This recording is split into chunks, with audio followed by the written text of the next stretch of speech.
Hi, this is Roger. Thanks for dropping by. Got woken up early again this morning, so this little video is starting very early in the day and the sun hasn't got round, the light level's not too good. I think the camera plays with that, so it sort of works. Whether I'm up and running or not is another thing. I've just spotted a couple of things. I don't know what I'm doing today. It's too early in the day to make those decisions. Not enough coffee. Need coffee. Anyway, what I have just noticed,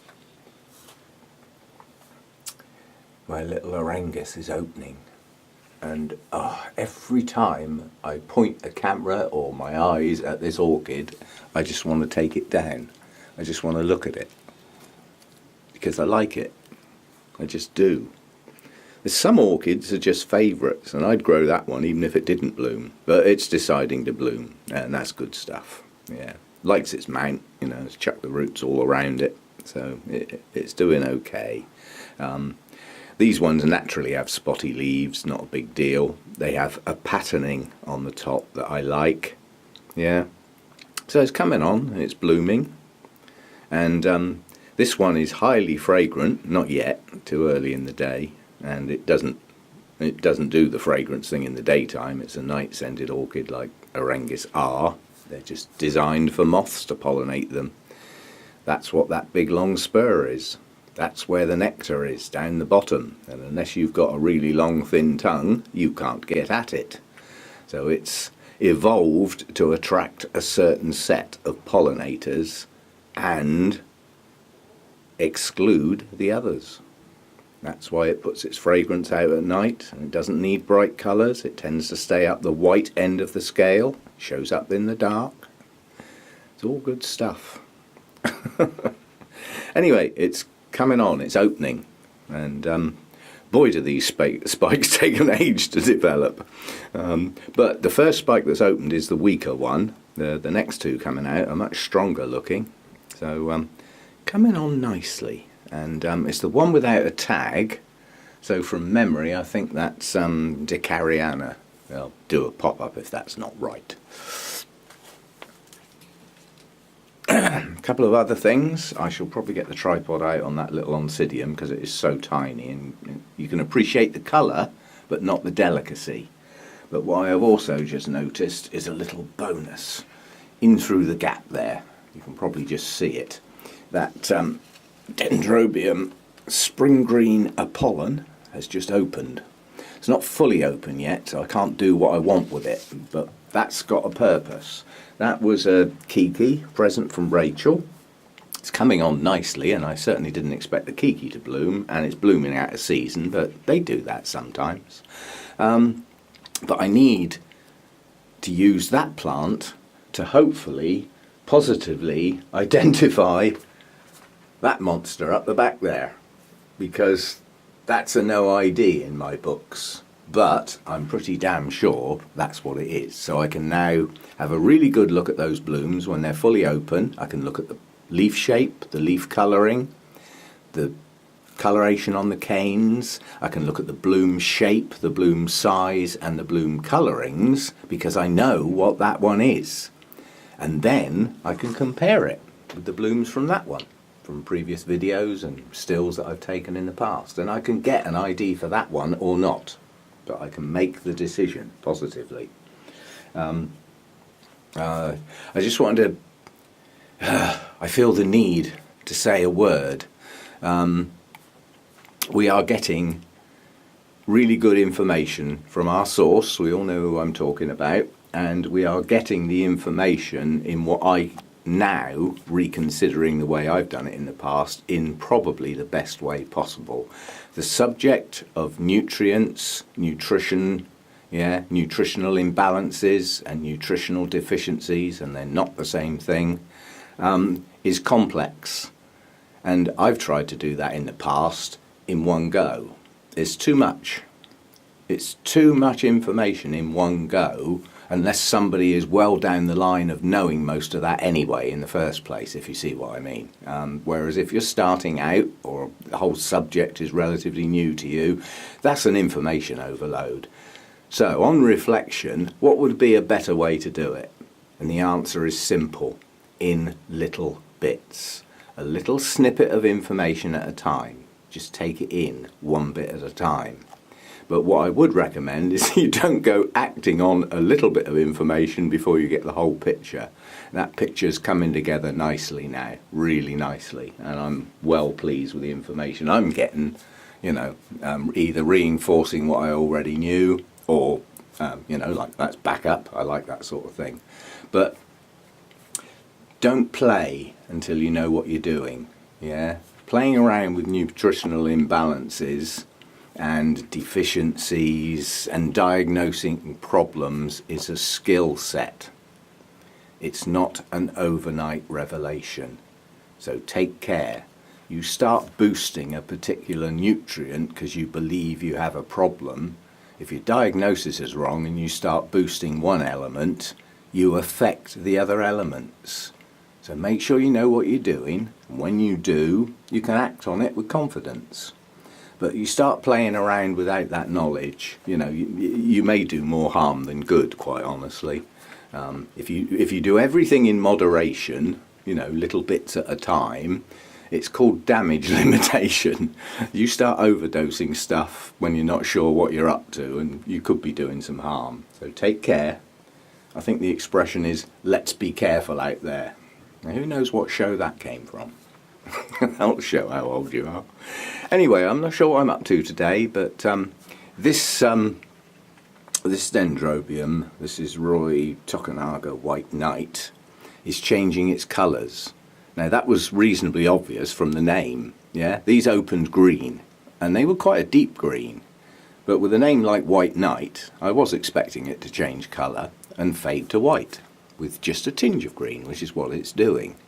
This one warrants a tripod job as well, to get in real close. The colours on the lip are absolutely gorgeous. So we'll get there. We may get the tripod out today, okay? But let's enjoy growing our orchids, yeah?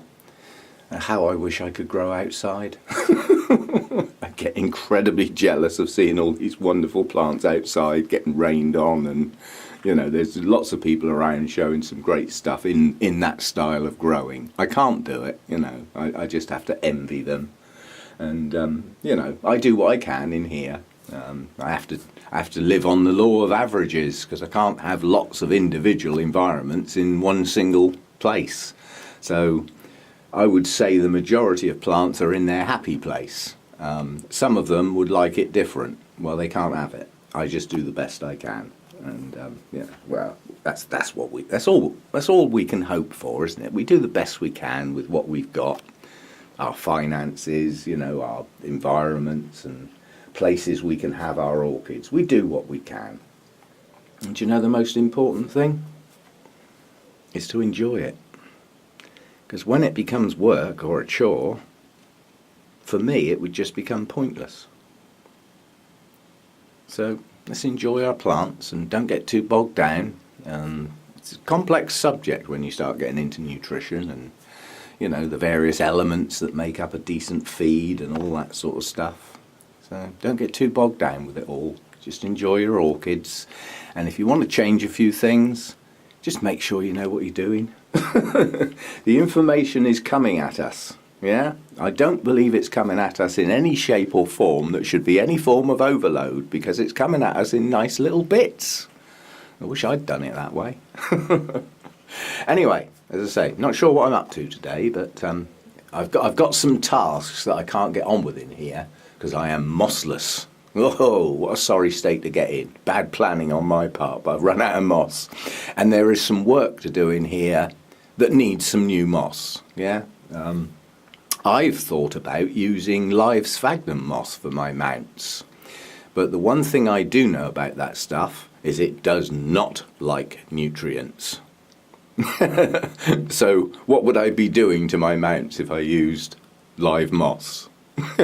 I'd either have to restrict the amount of nutrients they can get so that the moss lives, which wouldn't do the plant so much good, or I kill the moss. So for me, I think the best way is to carry on using that dead moss, reconstituted dead moss, because, you know, it has a purpose. And its first purpose when I get it is to sort out my portulumnias. The moss that they were on broke down and started causing problems, along with the scale. And I can relatively safely say now at least one nutrient deficiency because of how I was working. But I know that now, so I can deal with it. Well, I am dealing with it, let's put it that way. But my portulumnias got bare rooted because I couldn't do anything else. I had to get the old moss off because it was doing harm. I had to clean up the scale and get rid of those. That's been done. And, you know, some of them are pulling on now, and I expect them to pull on a little bit better now that their nutrient deficiency, in this case, is being sorted. But I lost a lot of roots, so their ability to take on the deficiency is limited. So it's going to be a slow process, but that's one of the first jobs, is when I get my new moss, which is hopefully Friday at the Orchid Society meeting, they're all going to get a bit.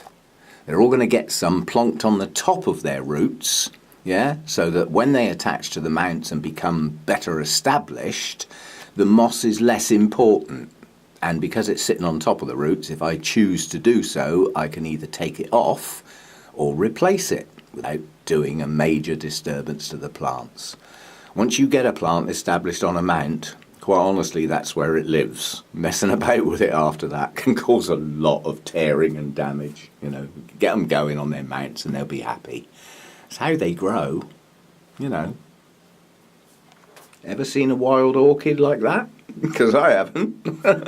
So it's the next best thing, yeah? It's still in wood. A form of wood, it's bark. And yes, it's in a pot, and that's not how they grow. You don't see wild orchids sat in pots. So whenever we take a plant, an orchid, in most cases, not some, but in most cases, we plonk them in a pot, and that's not how they naturally grow. So you need to understand what's going on when you do that. Yeah.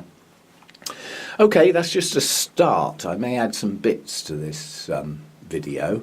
That's a little bit sad. I think I've got some Vanda spikes that are going to go over. That big blue up there is losing one. And that's not the first one on the spike. So that could be that I've managed to bash that one, because these are a nuisance, trying to take them down and water them and put them back up again, but I've got no other way of doing it. The white one up there, the one that's fading on there, could be the one where I lost the polliner, because that, you know, that will make the blooms go over quicker. But it's not the lowest one on the spike again, so I think I've been knocking them about a bit. This one up here, up in the gods there, the two spikes on that one are pushing on nicely now, so that, and they're both at the same sort of level, the same pace, so they're both going to be in bloom together. That's going to look nice. That's the bright orange one. And the species one, while I'm here, I suppose I'll get it down. This one is, the blooms are only going to stay there until they first start to fade, and at that point they're coming off. I need the plant to get going again. It's dehydrated. Just look at the colour. You want to diagnose the problems with that? I don't believe there is one problem with that plant. I believe there are many. So trying to treat it, it's not really an exact science. But its main problem is it just doesn't get enough of anything because of its really poor root system. And there are signs on that cane. There are bumps. But it's a bit early for them to start rocketing at the moment. You know, I mean, it's only just been dealt with. So it's going to take time. And it's in a weak state. There's no doubt about that. I don't think anybody would disagree on that front. But if you want to play Diagnose My Plant, well, have a go. I mean, I know what it's had in the past. I know what's been missing from it. And I'm dealing with it as best I can at the moment. But one thing I will agree with what our Rick says, is that if your plants are fit and healthy, they don't tend to suffer much from the old bugs. Now, I can back that up with real practical examples. I can guarantee that the scale I've had in here have gone for the weaker plants. Yeah? The few mealybugs I get now and again. Which plants do they hit? The ones that aren't doing so well. Yeah? So, that's practical experience backing up, some good stuff. At the end of the day, the weaker plants tend to get hit by other ailments, and that includes critters, rots, diseases. The weaker ones get hit first. How to get round that? Get them all fit as a butcher's dog. Let's have a go. We can all do it. We've got all sorts of information coming at us. Collectively, we should have everything we need to grow our orchids well. That's all we can aim for. Yeah. Right, I'll put the camera down and go and sort myself out. Coffee first, and then we'll see what we're going to do for the day. The mounts need watering. It was quite a warm day yesterday, and looking at what we're expecting today, providing the tail end of Hurricane Gert doesn't actually arrive too soon. I think that's heading my way tonight. So we're expecting some pretty strong winds and some rain, but luckily we get the tail end. We didn't get the brunt of it over here in the UK. We very rarely get severe weather. This is another one. This is nearly there. Let's get this thing out of the way. This spike is showing buds now. That's the dirty odontoglossum is its nickname, because it naturally has black bulbs. As they age, they turn black. Nothing wrong with them. Now that's important, because if I didn't know that, I'd start treating that for something that's not wrong. Yeah? So you got to get your facts sorted out. That is a known trait of that species. And that's why it got its nickname, the dirty odontoglossum, because the older bulbs gradually turn black. They're not dying, they have no mould, they have no bacterial infection. That's how they are. So it would be so easy to treat that plant for something when there's nothing wrong with it. So get your knowledge together. Don't start messing with things you don't understand. Keep it simple.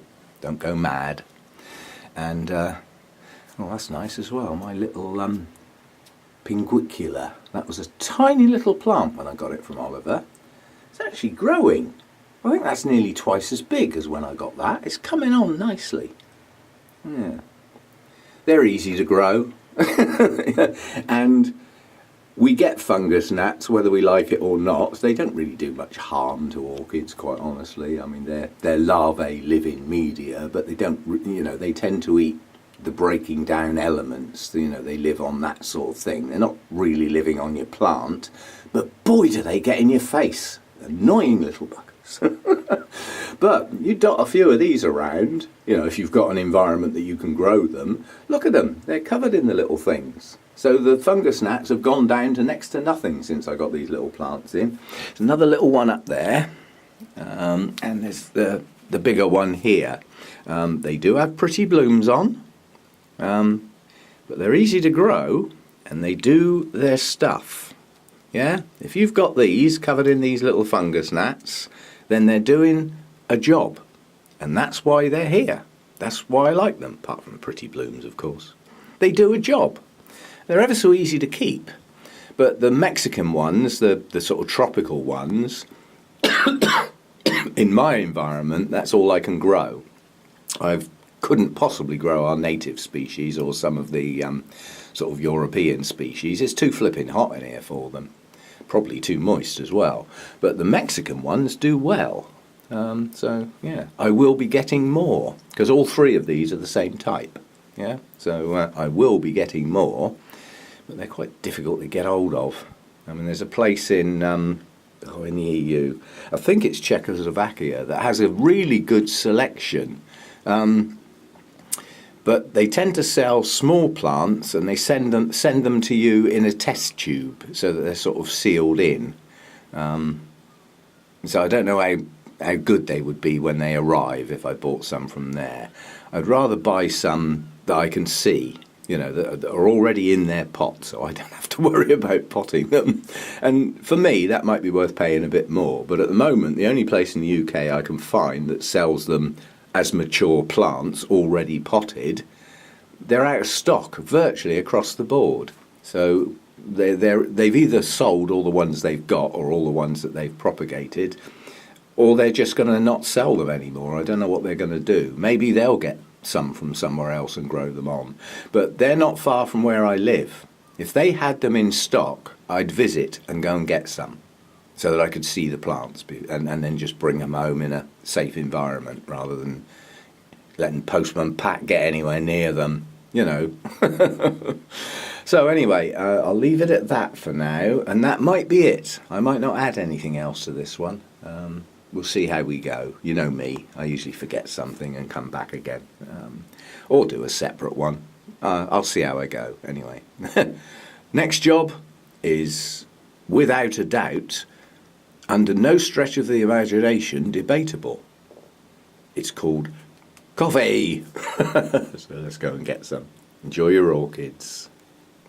Okay, here we go then. On the subject matter flying around at the moment, have a play in your mind with this one then. This is a Maxillaria, it's Arachnitiflora. I got this as a reasonable sized plant, shall we say, towards the end of last year. And I potted it up in this little basket and grew it on through the winter, but since I got it, it's doubled in size, so it has grown at a phenomenal rate. That could be important. Go on, you're all experts now, get your thinking caps on. There's one person in particular I would like to take a closer look. But, you know, it's a game we can play. You know, if we've got troublesome orchids, ones that we think are not doing as well as they ought to, we try and work out what's wrong. Well, in nice little gold nuggets of information, we're now much better able to do that.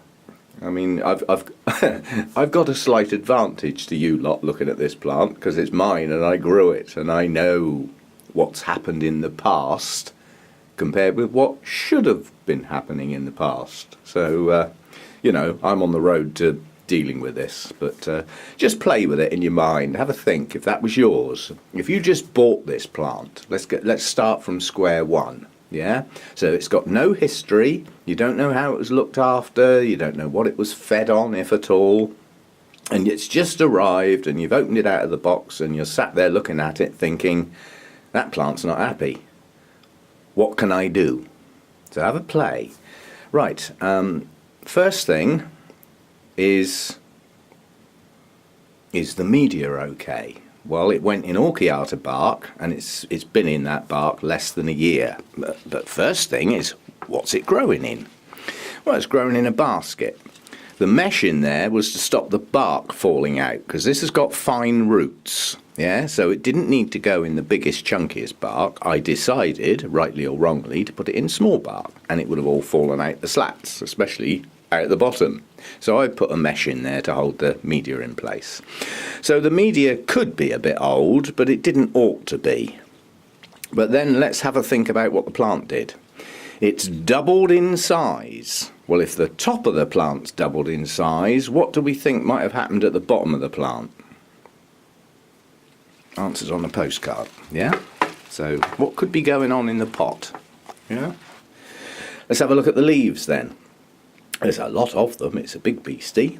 And at one point I filmed this with a worry, because when I first saw these spots I thought, oh Christ, is that flipping ring spot virus? That was quite a long time ago now, and the leaves that have got the bad spotting on them are still there. I haven't cut them off. They haven't really got any worse. But all of the leaves have symptoms. These are what I would call the bad ones, the ones that initially I was very worried about. If that had ring spot virus as long ago as when I thought it had, it would probably be dead by now. The virus spreads through a plant at quite a rate of knots, and it will take the plant down. There's no cure. Don't start thinking you can start spraying it with this, that and the other. If it's a virus and you know it's a virus, quite honestly, it's one of the few examples of when I would say take it out in the yard and put a flamethrower on it and get it away from everything else. You're not going to cure it, not if it is definitely a virus. Making that decision is a whole new ball game. Anyway, spotty leaves, that's one thing we need to think about with our knowledge that we've got now. Are they making a regular pattern or not? Well, yes and no. But let's have a look at some of the others. Yeah, that's more of a regular pattern, isn't it? Let's have a look at some of the others. We've got a streaky one there. That's a regular pattern. Yeah.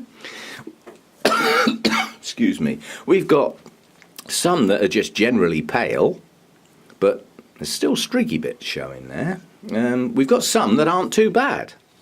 You know. Is that a new one? That is a relatively new leaf. Yeah. Anyway. Have a think about that one then. If that had just arrived on your doorstep in that particular pot with those types of roots and no information at all, as I said, I'll give you some information on the grounds that it hasn't been in that pot too long. It's doubled in size since I got it. I know what it was fed on in the winter, and quite honestly it comes into the category of rubbish.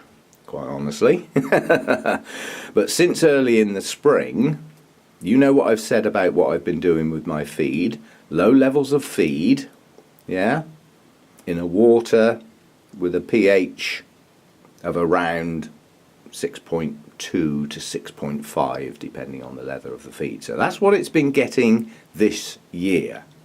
Now if you'd just got this plant, you wouldn't know that. So you'd have to look at it and try and work that out. So I've given you a couple of clues. See what you can think. It is a bit of fun for everybody to just have a play around with some of their newly gained knowledge. I enjoy it, you know. But on a more serious note, this is my plant and I do want to sort it out. So as I said, one person's input would be greatly appreciated. I will tell you what I am going to do in the not too distant future. It's coming out of that basket. It's too big. It's a specimen sized plant. I'll put a pop up of the bloom. They're stunning. But for the type of plant it is, especially with this sort of thing on it, I can't ever take it anywhere. I can't take it to one of the Orchid Society tables, or I can't take it to a show. That's not allowed out. You know, I'll get it rejected straight away. So I have no need for the specimen size plant. I'd like the blooms to stay in my grow room, but it's getting too big. So eventually it's going to get split. Yeah? But not yet. When's a good time to repot your plant? When it's fit and healthy and there's a good reason to do it. Okay, well I've got a good reason to do it, but is that a fit, healthy plant? I would say no. So now's not the time. Sort out its problem or problems first. And it may be that one of the problems is it needs to come out of the pot. But see what you think. Have a play. And that has made this video more than long enough, so I'll end it here. See you next time. Thanks for visiting my channel. Hope you enjoyed this video. If you did, there are some others you could watch below. You can just click on the thumbnails. If you'd like to see more of my videos, please subscribe to my channel. You can use the link below. I post on most days, so hope to see you again soon. Thanks for stopping by.